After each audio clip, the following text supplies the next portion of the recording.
Wow! Pista sa almusal!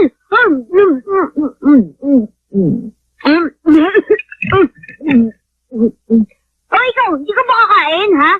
Kaya to, nagagawa mo bang kumain? Dapat kumain ng isang bata para maging malusog. Kailan mo ba hanapin si Tom Deckerman? Alam mo bang 1 linggo na tayo dito sa 19th century?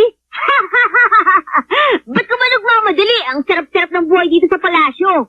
Dito kayo hanggang kailan niyo gusto. Masarap talaga ang buhay dito sa palasyo. Salamat! Malay niyo, pakakasal kami ni Prinsesa. Dito na ako titira.